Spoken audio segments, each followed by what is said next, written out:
È una lobby positiva questa, è quella del Veneto, che sicuramente fa gli interessi del Veneto. Pensare e agire tutti con un unico obiettivo, la nostra regione. È partito a Catron, lungo il Sile, il nuovo corso del centrodestra veneto. In una riunione convocata dal presidente Alberto Stefani, che per molti, tra parlamentari, consiglieri regionali ed eurodeputati, è stata quasi una sorpresa, il governatore, forte della sua esperienza a Roma e non solo, ha chiesto a tutti di guardare verso un'unica direzione. Creare una filiera che porti il livello locale, il livello regionale, il livello nazionale, il livello europeo a dialogare nell'interesse del Veneto. Noi dobbiamo essere protagonisti nelle istituzioni nazionali e sovranazionali. E per dimostrare che si può fare, il Presidente richiama il progetto di una grande azienda regionale per gestire l'intera rete autostradale veneta e la variante della Romea, reinvestendo gli utili stimati tra gli 80 e i 100 milioni di euro all'anno nella manutenzione e sicurezza del territorio. Lo sblocco della holding autostradale all'epoca avvenne proprio grazie ad un emendamento, tra l'altro con un governo di centrosinistra, e il centrodestra, facendo squadra anche con alcuni esponenti di centrosinistra, era riuscito a portare a casa questo risultato. Un primo incontro dove c'è stata piena adesione al progetto a tutti i livelli, iniziando da Roma, come ha sottolineato da Fratelli d'Italia il senatore e coordinatore regionale Luca De Carlo.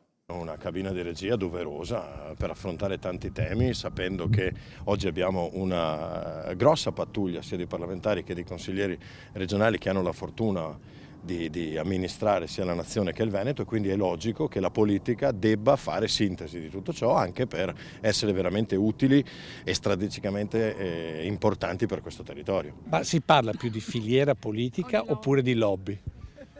È lo stesso, l'importante è il risultato. Si è sempre detto, e per moltissimi anni è stato vero, che il Veneto è un gigante economico, un nano politico, perché altre regioni portano a casa molto più di quello che gli spetta e noi facciamo più fatica, parlo dell'interlocuzione con Roma ma anche verso l'Europa. Dobbiamo copiare i siciliani? Ma su alcune cose il copiare non è negativo se le cose sono positive. Una su 100.000, loro su questo sono più bravi di noi a far squadra. Ma il presidente Stefani vuole andare oltre, coinvolgendo anche il centro-sinistra. A medio termine intendiamo anche coinvolgere eventualmente altri gruppi politici, magari in materie ovviamente trasversali su cui si possa fare squadra. Ci sono delle scelte che non hanno colore politico, non possono avere colore politico e che fanno l'interesse del Veneto. E su queste scelte il Veneto, tutto da destra a sinistra, deve essere compatto e avere una voce forte.